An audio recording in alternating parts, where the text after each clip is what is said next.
Hey guys, welcome back to another video. So दो companies के calls और results are out and उनके calls आज ही हुए हैं, तो एक ब्रीफ डिस्कशन कर लेते हैं on both the companies because both the companies are moving in the right direction and अगर मैं बात करूँ दो कंपनीज की तो we will be discussing WeWork and दूसरी कंपनी है मुथूट कैपिटल सर्विसेज।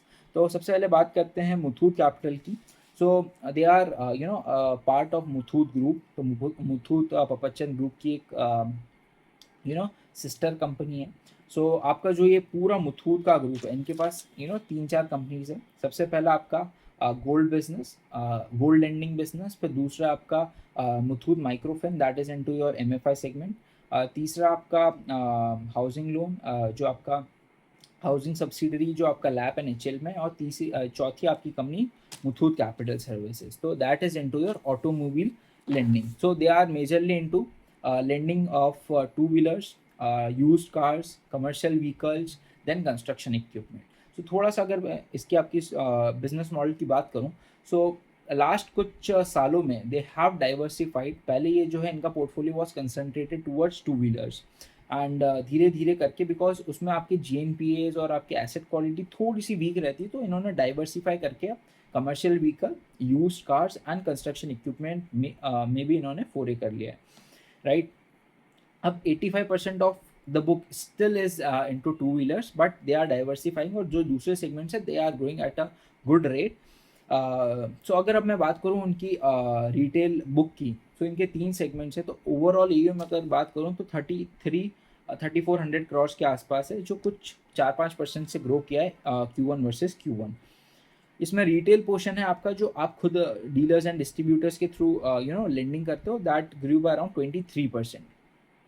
और जो दूसरे आपके दो सेगमेंट्स है दैट इज योर को लेंडिंग एंड कॉर्पोरेट लोन्स। तो आपके को लेंडिंग वाली book is being down by 40-45%, और आपका जो कॉर्पोरेट लोन्स है वो भी 16% से डाउन है। तो इन्होंने एक कॉर्पोरेट लोन जो थे, जो आपने बड़े बड़े कॉर्पोरेट्स को दे रखे थे, और दूसरा आपका एक को लेंडिंग जिसके साथ आप कुछ NBFCs या छोटी कंपनीज के साथ आपने पार्टनर करके ये लोन्स प्रोवाइड कर रखे थे, जहाँ पे under writing was done by these particular smaller companies. तो ऑब्वियसली वहाँ पे एसेट क्वालिटी बहुत ज़्यादा वीक थी, जिसकी वजह से इन्होंने ये को लेंडिंग वाला पार्ट और जो कॉर्पोरेट वाला है, जिसमें कॉर्पोरेट वाला बिजनेस कुछ अराउंड 33 करोड़ का, जिसमें 15 से 16 करोड़ का जो है आपका ऑलरेडी एक कंपनी ने डिफॉल्ट कर चुका है, एक कॉर्पोरेट डिफॉल्ट कर चुका है। सो ऑब्वियसली 55-56% के आसपास आपका GNPA है इस पर्टिकुलर कॉर्पोरेट बुक में। सो ऑब्वियसली ये जो है इसको रन डाउन कर रहे हैं। सो अगर मैं बात करूँ आपकी जो एसेट क्वालिटी में जो डिटोरिएशन हो रहा था पिछले कुछ सालों से, राइट, इनको बहुत ज़्यादा क्वालिटी ख़राब हो गई थी। तो इन्होंने पिछले 2-3 सालों में 3 आर्क ट्रांजैक्शंस किए, राइट। इन्होंने 23-24 में कुछ 235 करोड़ का कुछ आर्क ट्रांजैक्शन किया। पिछले साल इन्होंने कुछ 100 करोड़ का आर्क ट्रांजैक्शन किया, और 200 करोड़ का इन्होंने पिछले क्वार्टर Q1 में जो है आर्क ट्रांजैक्शन किया। So ARC transaction means asset reconstruction company, जहाँ पे आप जो है अपने खराब एसेट को पुल ऑफ करते हो, जहाँ पे आपकी रिकवरी जो है that is lower than what is what you were expecting. So वहाँ से आपकी अगर रिकवरीज आर वीक, जितना आपने एक्सपेक्ट किया था उतना आप रिकवर नहीं कर पा रहे, तो आप क्या करते हो, पूल किया आपने और अपने खराब लोन्स को एट अ डिस्काउंट, है ना। तो obviously the entire value 200 crore में से आपको सिर्फ कुछ 93-97 करोड़ का कुछ वैल्यू मिला है। तो ऑब्वियसली आपने 43-45% में ये सारे लोन जो है आर्क कंपनीज को बेच दिए to clean up your books. And एक बार क्लीन अप हो जाएगा आपकी एसेट क्वालिटी में, उसके बाद आप जो है ग्रोथ करने की बात करोगे, बिकॉज जब तक आपकी आपका घर साफ नहीं है, you will not be able to grow. So पहले यहाँ पे सफाई हो रही है एंड उसके बाद ग्रोथ की बातें स्टार्ट हो गई है, बिकॉज ये सारा जो भी आपका खराब लोन्स है that has been sold off in the last 3 transactions. अब अगर मैं बात करूँ, recovery is going at a good pace, है ना। जो आपका पहला ट्रांजैक्शन था 230-240 करोड़ का, उसमें 75% of the security receipts have been received and it is going in the right direction, कोई प्रॉब्लम नहीं है। अब नेक्स्ट क्या है आपका, सो सबसे पहला आपका two wheeler segment will be bigger chunk of the portfolio, and यहाँ पे disbursements will also be higher, because obviously क्या होता है, ये छोटे टेन्योर के लोन्स है, तो बार बार आप जो है डिसबर्समेंट्स करोगे, but obviously that will not B sustained on your AUM, because जल्दी ये रन डाउन हो जाते हैं। 2 सालों में इनकी पूरी जो है रिकवरी हो जाती है and that is paid off. And जो दूसरे लोन्स है आपके commercial, CV and used car and आपका construction equipment, these are longer tenure loans, आपका 4 to 5 ईयर्स का, तो ये आपके ऑन बुक रहते हैं फॉर लॉन्गर टाइम, तो यहाँ पर डिसबर्समेंट थोड़े स्लो रेट से होंगे। तो डायरेक्शनली को lending is being run down, corporate वाला जो सेगमेंट है that is being run down. आपका जो 15-16 करोड़ का डिफॉल्ट हुआ इसके अगेंस्ट इनके पास सिक्योरिटीज़ है, they have taken securities from that particular corporate, तो उसको आप जो है डिस्पोज ऑफ करके वो पैसा रिकवर कर लोगे, सो वहाँ पे आपकी रिकवरी हो जाएगी। एंड अगर अब मैं बात करूँ आपके मॉडल की, सो ऑब्वियसली आप पहले जो है किसी और के ऊपर, ये डीलर्स एंड डिस्ट्रीब्यूटर्स के पास, जो ऑब्वियसली जो बाइक बेच रहे, जो टू व्हीलर बेच रहे, जो कमर्शियल व्हीकल बेच रहे, वो अंडर राइटिंग कर रहे थे on behalf of them. So obviously अब क्या किया आपने, इंटरनल मॉडल्स खुद ही डेवलप कर लिए आपके, सो खुद के इंटरनल मॉडल से you will be doing under writing. तो आपकी जो अंडर राइटिंग अगर आपने स्ट्रॉन्ग करी तो गोइंग फॉरवर्ड आपकी जो एसेट क्वालिटी है वो ज़्यादा ख़राब नहीं होगी। सो वो इन्होंने मॉडल्स तैयार कर लिए। So obviously risk based yields अब होंगे, जिसका जितना ज़्यादा रिस्क उसको उतने ज़्यादा इंटरेस्ट रेट पे आप लोन प्रोवाइड करोगे। सो ये अब उस मॉडल पे जा रहे हैं, राइट। अब इनकी सोर्सिंग की अगर बात करूँ तो इनका डीलर्स एंड डिस्ट्रीब्यूटर्स का नेटवर्क, जो ये सीवी बेच रहे हैं या कंस्ट्रक्शन इक्विपमेंट्स बेच रहे हैं, टू व्हीलर्स बेच रहे हैं, तो वो सारे डीलर्स डिस्ट्रीब्यूटर्स। दूसरा डायरेक्टली आप आजकल जो है digital onboarding they have started, they have the QR codes in these particular dealers and distributors के यहाँ पे। सो डायरेक्टली ये जो है डिजिटल जो है लोन वगैरह के लिए अप्लाई कर सकते हैं। So that is second thing. Third thing, आपका ये जो पूरा मुथूट पपच्चन ग्रुप है, इनके बीच में अंडरस्टैंडिंग है दैट जितनी भी आपके ब्रांचेज हैं वहाँ पे क्रॉस सेल होगी, राइट। अगर गोल्ड ब्रांचेज में अगर कोई कस्टमर है जिसको दैट जो आया है कि उसको कुछ माइक्रो फाइनेंस लोन चाहिए या फिर ऑटोमोबाइल लोन चाहिए, सो ऑब्वियसली वो गोल्ड ब्रांच जो है इन पर्टिकुलर मुथूट के कैपिटल सर्विसेज को, और जो मुथूट माइक्रो फाइनेंस है यहाँ पे आपकी जो रेफरल्स के थ्रू इनकी जो डिमांड है उसको रेस कर देगा। सो ऑब्वियसली वहाँ पे क्रॉस सेलिंग होगी। ये भी अब अपनी ब्रांच में अगर कोई गोल्ड लोन्स के लिए आएगा तो ये मुथूट माइक्रोफिन को वो पर्टिकुलर डिमांड जो है उसका रेफरल कर देगी, तो क्रॉस सेलिंग अपॉर्चुनिटीज़ हो जाएगी। ऑब्वियसली अब ये जब ग्रुप में क्रॉस सेलिंग हो रही है तो यहाँ पे जो आप कमीशंस पे करोगे on sourcing that will be lower as compare to कोई आप एजेंट को सोर्सिंग के लिए कमीशन पे करते हैं। So that is the thing. So वहाँ पे आपकी कॉस्ट ऑफ एक्विजिशन रिड्यूस हो जाती है। तीसरा, अब आपकी जो है एक क्या बोलते हैं रेटिंग अपग्रेड हुई है, जिसकी वजह से आपकी जो कॉस्ट ऑफ बोरिंग है वो 50 बेसिस पॉइंट से जो है रिड्यूस हो चुकी है already. So that will be also giving a benefit to you, because आप यील्ड्स वगैरह कम नहीं करोगे बट आपकी कॉस्ट ऑफ बोरिंग कम हो रही है, तो आपके स्प्रेड्स बढ़ जाएंगे and because of that particular spreads आपकी ROA and ROE will improve going forward.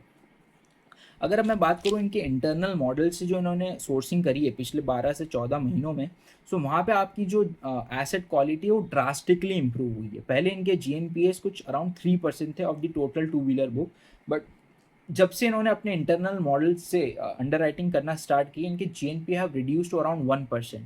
So obviously वो सब्सटैंशियल इंप्रूवमेंट हुआ है, तो आपकी provisioning will reduce going forward. आपकी जो क्रेडिट कॉस्ट है that will improve going forward. फिर आप जैसे जैसे दूसरे सेगमेंट्स को स्केल अप करोगे तो आपके operating expenses as a percentage of book that will be going down. तो इनका गाइडेंस है दैट 6.5% से they will be going towards 4%, है ना, operating expenses as a percentage of book. So ये सारी चीज़ें से आपको जो है आपका कॉस्ट ऑफ बोरिंग रिड्यूस हुआ है, तो interest income will come down. So sorry, interest expenses will come down. तो ओवरऑल आपकी ये जो है सारी चीज़ें आपके ROA इम्प्रूवमेंट में हेल्प करेगी। करेंटली अगर मैं इनका ROA का बात करूँ तो इट्स अराउंड 1%, और मैनेजमेंट का टारगेट है कि इस साल के अराउंड FY26 एंड में they will be ending the year by with a 2.5% का ROA। एंड गोइंग फॉरवर्ड जैसे जैसे आपको ऑपरेटिंग लेवरेज मिलता जाएगा इन terms of expenses, operating expenses, आपका जो है ROA धीरे धीरे करके इम्प्रूव होता जाएगा, राइट। अब बिल्डिंग क्लीनिंग द एसेट्स, उसके बाद आपकी जो building your in house models, under writing models, उसके बाद आपकी जो सोर्सिंग्स आप इन्हांस कर रहे हो, यहाँ से आपकी जो सारी बिजनेस एंगल्स है that are moving in the right direction, पहला। दूसरा, अगर मैं बात करूँ ग्रोथ की, सो कुछ 4,500 करोड़ का AUM they are targeting, to be precise 42 to 4,300 crore का by this particular FY27 end. So कुछ अराउंड 25 to 30% AUM ग्रोथ की ये बात कर रहे हैं।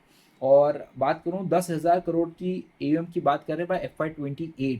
सो अगर ये 4200 से 4300 करोड़ का एयूएम FY27 में अचीव करते हैं, सो अगर FY27 से FY28 में इनको कुछ 120% की ग्रोथ करनी पड़ेगी टू रीच दैट 10,000 करोड़ का level.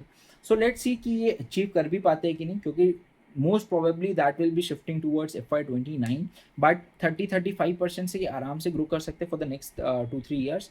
And obviously with the kind of asset quality cleanup that they are doing, enhancing their internal models, आपकी क्रेडिट अंडर राइटिंग पे बहुत फोकस कर रहे हैं, और डीलर डिस्ट्रीब्यूटर्स जो आपकी एक्विजिशन कॉस्ट है उसको रिड्यूस करने की कोशिश कर रहे हैं। सो ये सारी चीज़ें मिलके धीरे धीरे करके आपकी एसेट क्वालिटी विल इम्प्रूव, आपके credit cost will come down, आपके ROA and ROE will improve. So going forward we need to track कि ये जो सारी चीज़ें इन्होंने बोली है वो धीरे धीरे करके एग्जीक्यूशन में जो है कन्वर्ट हो रही है कि नहीं, and if they are able to do that, there are a lot of chances कि market will re-rate it, but we have to see the execution। तो मैंने entire जो भी possibilities थी, I have told you everything about the company। So one has to closely track कि क्या going forward are they able to execute it well or not। so यही target था आपका मुथूट कैपिटल सर्विसेज का। अब दूसरी कंपनी है दैट इज़ वीवर्क, तो इसके बारे में थोड़ा सा डिस्कशन कर लेते हो। So they are into your flexible work spaces and managed offices. So इनके दो सेगमेंट्स हैं, one is speculative addition and non speculative addition. थोड़ा सा ब्रीफली बता देता हूँ। तो स्पेक्यूलेटिव में you are adding capacities under your name WeWork, जहाँ पे आप कैपेसिटीज़ को डायरेक्टली ऐड कर रहे हो और धीरे धीरे आप कस्टमर्स को एक्वायर करोगे, अपने जो इंटरनल आपके कंज्यूमर्स है या क्लाइंट्स है उनको आप जो है इन पर्टिकुलर कैपेसिटीज़ को सेल करोगे। दैट इज योर स्पेक्यूलेटिव, कि आपके पास कोई डिमांड अभी है नहीं बट आपने सप्लाई ऐड करने के लिए ऐड कर दिया, आप धीरे धीरे एक्वायर करोगे और एक्सपैंड ऑक्यूपेंसी को रैंप अप करोगे। Second is your non speculative. Non speculative में क्या होता है, फॉर एग्जांपल JP मॉर्गन है, वो कहता है मुझे कि मुझे 1000 सीट्स का एक कैंपस चाहिए। सो मैं क्या करूँगा, एक 1000 सीट्स का के लिए आपकी बिल्डिंग है उसको रेंट करूँगा फ्रॉम अ लैंडलॉर्ड, उसको रिफर्बिश करूँगा, उसमें फर्निशिंग्स वगैरह करूँगा, उसको डिज़ाइन करूँगा, उसको बिल्ड करूँगा, एंड वो पूरी कैपेसिटी ले जाके मैं JP मॉर्गन को दे दूँगा, और मेरी Day 1 से वो कैपेसिटी 100% ऑक्यूपेंसी पे जो है वो यूटिलाइज होना स्टार्ट हो जाएगी। तो वो 100% पे ऑक्यूपेंसी जब वो पर्टिकुलर स्पेस स्टार्ट होगा तो that will be directly flowing to my EBITDA margin and my PAT margin. So ये इनके मॉडल्स हैं, राइट। दो कैपेसिटी ये ऐड करते हैं। अब अगर मैं बात करूँ इनके रेवेन्यू ग्रोथ की, तो कुछ अराउंड 28.5% इनका रेवेन्यू ग्रोथ हुआ है। EBITDA मार्जिन की अगर मैं बात करूँ, so that have improve from 15% to currently इस क्वार्टर में 19.8%, और कुछ 23% के आसपास Q4 में था। तो 70% की आपकी EBITDA ग्रोथ हुई है, और आपके PAT margin have improve from 1.5% to 7.2%। तो अराउंड 6x की आपकी ग्रोथ हुई है, 6x हो गया आपका पैट मार्जिन, एंड आपके PAT have grown by around 6%, right. अब ये आपकी इतनी ऑपरेटिंग लेवरेज और आपका PAT is growing much faster than your top line, ये क्यों हो रहा है इसको समझते हैं। सो पिछले कुछ सालों में they have added a capacity, और इनकी जो है Q1 में जो है फ्रंट लोड कर देते हैं केपेक्स को, तो Q1 और Q2 में आपकी मेजर कैपेसिटीज आ जाती है, और फिर धीरे धीरे Q3 एंड Q4 में आप उसको धीरे धीरे करके रैंप अप करते हो। सो वहाँ पे आपका मार्जिन एक्सपेंशन होता है। Q1 में आपका टिपिकली वीक रहता है बिकॉज आपकी बहुत सारी कैपेसिटीज आ जाती है। तो इस क्वार्टर भी अगर मैं बात करूँ तो Q1 में इनकी जो है कुछ 6 से 7 हज़ार की नई सीट्स ऐड हुई है, and that was under your speculative bet. So यहाँ पे आपकी कोई डिमांड नहीं थी बट आपने 6 से 7 हज़ार सीट्स ऐड कर दी। सो ये आपका जो है मार्जिन में थोड़ा सा मॉडरेशन लाता है एज कम्पेयर टू Q4, जहाँ पे आपकी capacity utilisation were much higher. अब मैं अगर बात करूँ नॉन स्पेक्यूलेटिव की, तो Q2 में आपकी नॉन स्पेक्यूलेटिव आ रही, मैनेज्ड ऑफिसेज आ रहे हैं आपके Q2 में, तो वहाँ से आपके जो है इंप्रूवमेंट्स होना स्टार्ट हो जाएंगे मार्जिन में। और अगर मैं बात करूँ इनके मार्जिन इतने एक्सपैंड क्यों हो रहे हैं, बिकॉज आपकी जो entire capacity of 1,36,000 seats, 90% of the entire capacity is under mature, है ना। आपकी mature capacity 90% of the entire group network, जहाँ पे आपकी ऑक्यूपेंसीज अराउंड 87-88%, और मैं जो 10% आपकी जो कैपेसिटी है रेस्ट जो आपकी इमेच्योर है अभी, दैट इज़ अराउंड एट 85% की occupancy, that is very very good, right. और आपकी अगर मैं बात करूँ पिछली ये जो नई कैपेसिटी ऐड हुई है 6 से 7 हज़ार सीट्स की, दैट इज़ अराउंड 65% की ऑक्यूपेंसी पे, बट धीरे-धीरे आपका जो है Q2, Q3, Q4 में आप उसको जो है रैंप अप कर पाओगे और धीरे-धीरे करके आप 80-85% पे पहुँचोगे, उसी की वजह से आपके मार्जिन्स इम्प्रूव होंगे। अगर मैं ROCE की बात करूँ, returns on capital employed, so that have also substantially grown, है ना? अभी कुछ अराउंड 28.6% पे, लास्ट ईयर अगर Q1 की बात करूँ तो दे वर एट 9.1%, सो 10% से नाउ दे आर एट 28%, तो 2.8x to 3x की ग्रोथ हुई है in terms of ROC। So capital जितना भी डिप्लॉय हो रहा है, केपेक्स इन्होंने डबल किया है इन Q1, डिस्पाइट दैट इनका ROC जो है धीरे धीरे करके इंप्रूव हो रहे हैं, पैट मार्जिन इंप्रूव हो रहे हैं, बिकॉज ऑपरेटिंग लेवरेज मिल रहा है, क्योंकि आपकी मेजर कैपेसिटी जो है वो मेच्योरिटी की तरफ मूव कर चुकी है, एंड उसकी वजह से आपको जो है ऑपरेटिंग लेवरेज मिलना चालू हो चुका है और धीरे धीरे मिलता रहेगा। अब अगर मैं बात करूँ इसकी एक रेवेन्यू सेगमेंट की, सो इसका एक तो आता है आपका कोर फ्लेक्सिबल वर्क स्पेसिस और मैनेज्ड ऑफिस से, एक पोर्शन इसका आता है from your value added services, तो जिसमें आपका F&B है ना, फूड एंड बेवरेजेस, फिर कुछ customisation in terms of design and build. For example managed offices अगर आपने करके दी JP मॉर्गन, अमेजोन को, तो उन्होंने बोला कि हमारी जो ये डिज़ाइंस वगैरह इसमें कुछ चेंजेस करो, कुछ कस्टमाइजेशंस करके दो, एंड उसके लिए we will pay you upfront, जो भी एक्स्ट्रा होगा that is not mention in the contract, तो that is the customization revenue. And जो भी अदर एंसिलरी सर्विसेज ये प्रोवाइड करते हैं, फॉर एग्जांपल ट्रांसपोर्टेशन, हायरिंग वगैरह वगैरह के, that comes under your value added products. So customization का जो revenue that was higher in Q4, है ना, कुछ बड़े प्रोजेक्ट्स इन्होंने Q4 में किए फॉर GCCs, जिसकी वजह से Q आपका कुछ 40% का डिक्लाइन है in terms of value added revenue. But अब मैनेजमेंट ने क्या किया है, कुछ अकाउंटिंग में चेंजेस किए। अब क्या होगा, ये जो आपका कस्टमाइजेशन रेवेन्यू है, दे विल अमोर्टाइज, या फिर इसको जो है धीरे धीरे करके वो P&L में एंटर करेंगे, जब आपका जो है जो भी कॉन्ट्रैक्ट पीरियड है उसके अंडर उसको अमोर्टाइज करेंगे। That is simple. तो आपका जो अब ये रेवेन्यू में जो फ्लक्चुएशंस आ रहे थे, कभी 19% की ग्रोथ, कभी 20% की, कभी 25 की, कभी 28 की, सो ये अब स्मूथन डाउन हो जाएगी, एंड आपका जो है revenue growth will be coming in accordings to your seat addition, because जितनी सीट आप ऐड करोगे उस पर ही आप वैल्यू एडेड सर्विसेज वगैरह दे पाओगे, कस्टमाइजेशन दे पाओगे, तो आपकी अब revenue growth will be flowing in line with जितना भी आप सीट एडिशन कर रहे हो। तो अगर मैं सीट एडिशन की बात करूं तो इस क्वार्टर इन्होंने कुछ 6-7 हज़ार सीट्स ऐड करी है, अगले क्वार्टर भी इतनी ही सीट्स आने वाली है। 6-7 हज़ार सीट्स तो ये जुलाई में ऐड कर देंगे, इन दी फर्स्ट 15 डेज इन्होंने ऐड कर दिए। सो अराउंड 22,000 सीट्स एडिशन का प्लान कर रहे हैं for this particular year, so that comes to around 15-20% का seat addition on the base of 133,000 seats. So अब गोइंग फॉरवर्ड इनका जो रेवेन्यू ग्रोथ है that can be around 15-20%, and आपका जो ये ऑपरेटिंग लेवरेज मिलने की वजह से धीरे धीरे आपके जो सेंटर्स मेच्योरिटी की तरफ मूव करेंगे, उसकी वजह से आपको ऑपरेटिंग लेवरेजेस मिलने वाले हैं। Q2 में आपकी नॉन स्पेक्यूलेटिव कैपेसिटी आ रही है, सो वो डे 1 से 100% ऑक्यूपेंसी पर रन करेगी, सो वहाँ से आपके मार्जिन इंप्रूव होंगे, एंड आपकी जो EBITDA ग्रोथ है दैट विल बी 20% प्लस, जैसा मैनेजमेंट ने गाइड किया है। अब इनके दो सेगमेंट्स और है जहाँ पे they have started as a value added service. First one is your Revit platform, that is your design and build platform, जहाँ पे they will be providing design and build services to these particular big corporates, है ना, for example Tata वगैरह अगर इनको अपने office बनवाने तो they can contact WeWork and they will B designing for them, या फिर आपका कोई एग्जिस्टिंग क्लाइंट है जो खुद का ऑफिस वगैरह स्टार्ट कर रहा है तो वहाँ पे ये डिजाइन एंड बिल्ड की सर्विसेज दे पाएंगे। सो यहाँ पे कुछ 10 से 15% का मार्जिन है that will be directly flowing to the bottom line, because यहाँ पे आपके एक्सपेंसेस इतने नहीं है जिसको कुछ अमोर्टाइज वगैरह करना पड़े, कुछ केपेक्स करना पड़े, कुछ फाइनेंस कॉस्ट करना पड़े, so directly that will be flowing into your bottom lines. दूसरा इन्होंने एक स्टार्ट किया है next service, that is your member services, value added services to your members. तो उन्होंने एक ऐप क्रिएट कर दिया जिसमें you will be having many vendors जो सर्विसेज प्रोवाइड करेंगे related to marketing, staffing, that is your HR, then your transportation, gifting, payments, insurance, तो वो सारे vendors will be listed on this particular app, और आप जो है लिस्टिंग की फीस लोगे इन वेंडर से, और जो भी प्रोडक्ट्स या सर्विसेज आप सेल करोगे these vendors will be selling, उसका 8 से 16% के आसपास इनका टेक रेट रहेगा, जो एज इन कमीशंस लेंगे on every particular service sold.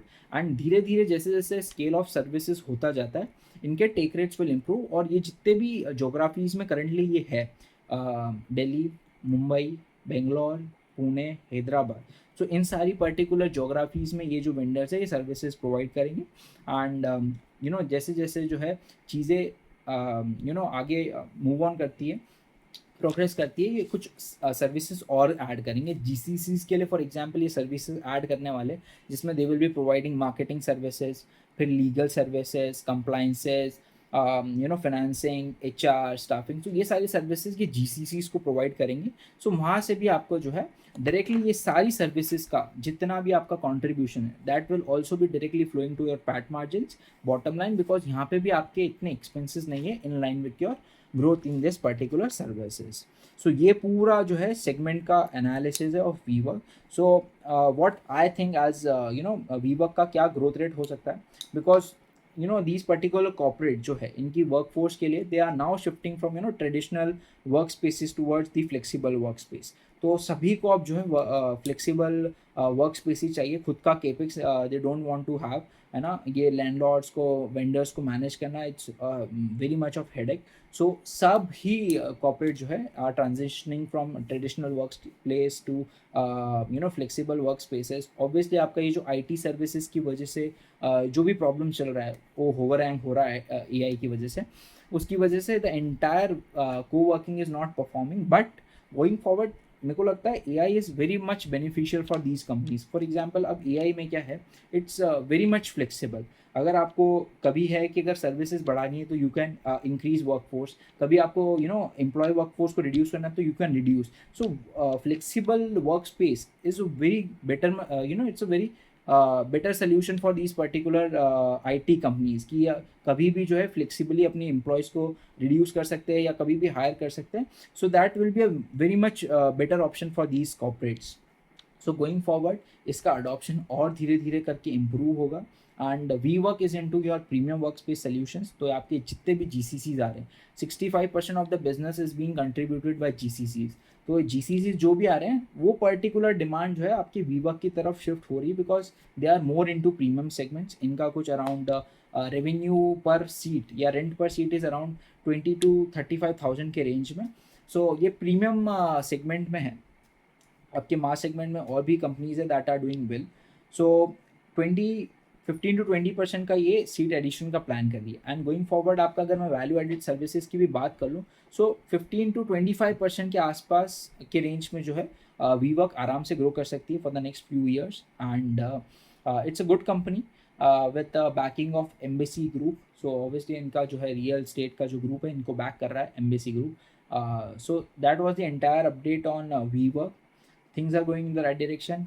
Q1 Q2 से आपकी जो है मार्जिन भी इंप्रूव करना स्टार्ट कर जाएंगे। एंड कुछ सीट्स आपकी Q2 में आ रही है but that will not be margin dilutive. And यही अपडेट था on WeWork. And particular इन वीडियो से what I want you all to learn is कि ना how we can track businesses. जैसे फॉर एग्जांपल वी वर्क है, सारी चीज़ें अच्छी हो रही है, ROC इंप्रूव कर रहे हैं, पैट मार्जिन इंप्रूव कर रहे हैं, आपको ऑपरेटिंग लेवरेज मिल रहा है, नए क्लाइंट्स आ रहे हैं that are using more value added products, customisation. So directionally क्या हो रहा है ना, चीज़ें राइट डायरेक्शन में मूव कर रही है फ्रॉम वी वर्क, है ना। For WeWork they are adding more premium services, more premium real estate is being added।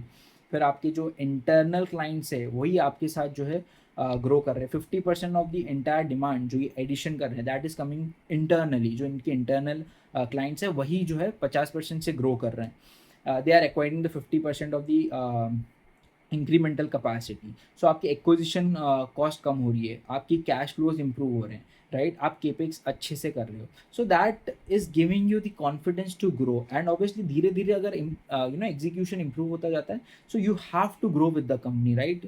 कि अगर फॉर एग्जाम्पल अगर WeWork is doing good तो मैं Q1 में ऐड करूँ, है ना, पोजीशंस में ऐड करूँ। फिर Q2 में अगर इनकी मार्जिन इंप्रूव होते हैं, ROC इंप्रूव होता है, आपने जो सीट एडिशन का बोला यू हैव एडिड, तो मैं और पैसा ऐड करूँगा, अपनी पोजीशनिंग को इम्प्रूव करूँगा। फिर Q3 में इनके मार्जिन्स इम्प्रूव होते हैं, पैट मार्जिन, ऑपरेटिंग लेवरेज मिलता है, मैं और ऐड करूँगा। तो ऐसे मुझे कंपनी के साथ ग्रो करना है। फॉर एग्जांपल मुथूट कैपिटल की अगर मैं बात करूँ, सो ऑब्वियसली डायरेक्शनली पीछे सब कुछ खराब हो चुका है, अब क्लीन अप हो रहा है। धीरे-धीरे अब अगले क्वार्टर अगर ये ग्रोथ करते हैं, इनके एसेट क्वालिटी थोड़े और मॉडरेट होते हैं और इम्प्रूव होते हैं, तो आप क्या करोगे? थोड़ा पैसा और डालोगे। Q3 में आपकी एसेट क्वालिटी और इम्प्रूव हुई, आपकी जो अंडरराइटिंग थी वो और स्ट्रेंथन हुई, आपके आरओए जो है डायरेक्शनली राइट डायरेक्शन में मूव करना स्टार्ट करके आपके आरओई इम्प्रूव हो रहे। सो what I will do, I will add. फिर अगले क्वार्टर Q4 में आपकी एसेट क्वालिटी और इम्प्रूव हुई, आपके आरओए और इम्प्रूव हुए, आपकी क्रेडिट कॉस्ट और मॉडरेट हुई, आपकी प्रोविजनिंग कॉस्ट और इम्प्रूव हुई, आप और ऐड करोगे। तो डायरेक्शनली कंपनी के साथ ग्रो करना है और उसके बाद व्हाट वी नीड, आपकी एसेट क्वालिटी इंप्रूव हो गई, आपके आरओई सही डायरेक्शन में मूव कर रहे हैं। अब मुझे क्या देखना है कि एयूएम ग्रोथ कितनी हो रही है, ये इंडस्ट्री से ज़्यादा रेट से ग्रो कर पा रही है कि नहीं, जो आपके पीयर्स है उससे आप अच्छे रेट से ग्रो कर पा रहे हो कि नहीं, बिकॉज आपका बेस छोटा है। अगर आप 25-30% से ही आपको ग्रो करना है तो फिर मैं दूसरी कंपनीज में चले जाऊंगा जो और अच्छे रेट से ग्रो कर रही है। So that is what we qualitatively we need to see. ये नहीं अपने को बहुत डीप जाना है, and we have to have a qualitative and quantitative analysis of business, and उसके अकॉर्डिंग अपने को पोजीशंस ऐड करनी है या रिड्यूस करनी है या होल्ड करनी है। सो जैसा जैसा बिजनेस करता जाएगा वैसा वैसा we will be making positions, right. So that is the entire motive of making these videos. आपका कोई भी डाउट होता है regarding these companies, please feel to comment, and मैं ट्राई करूँगा आंसर्स देने का एज सुन एज पॉसिबल। तो मिलते हैं नेक्स्ट वीडियो में, till then bye and take care.